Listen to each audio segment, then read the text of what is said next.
What's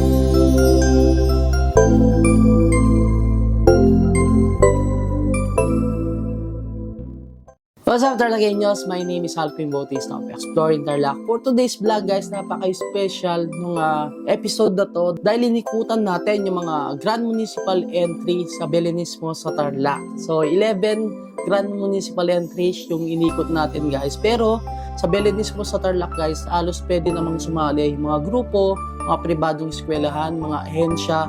And of course, talagang inaabangan natin yung mga municipalities natin, yung mga entry nila. 3 days tayong umikot sa Tarlac para makita lang ng personal yung mga grand municipal entry natin. So first day natin, umikot tayo sa Concepcion and then Capas.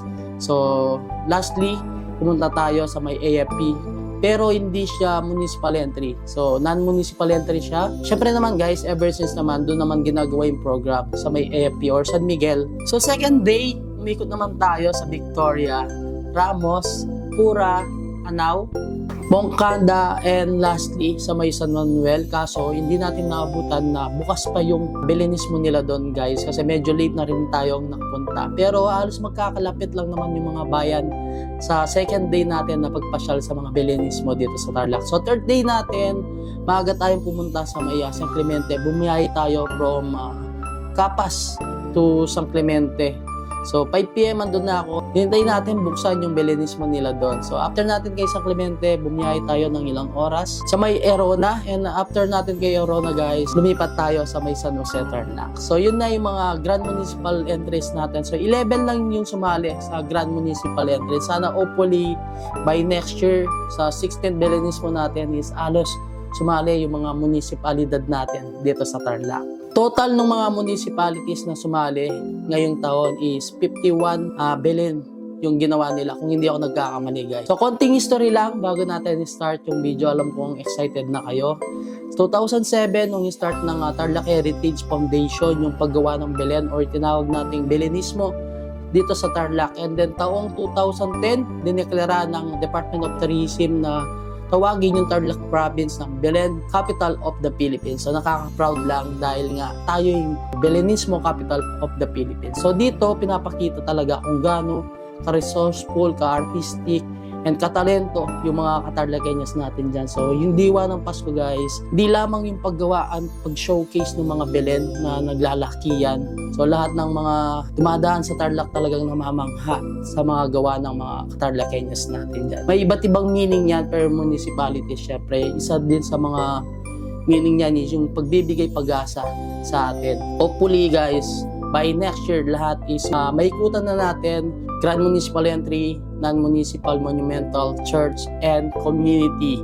Abangan natin next year kung kakayanin natin lahat ikutin to. Gusto ko lang magpasalamat sa mga sponsors natin, Axor Helmet Philippines, Chonsa, Jollibee PH, and syempre sa mga partners natin or social media partners, NLEX and SCTEX, and of course Animal Kingdom Foundation. So start na natin guys yung panonood sa mga Belenismo natin dito sa Tarlac.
Thank you guys and Merry Christmas and advance Happy New Year.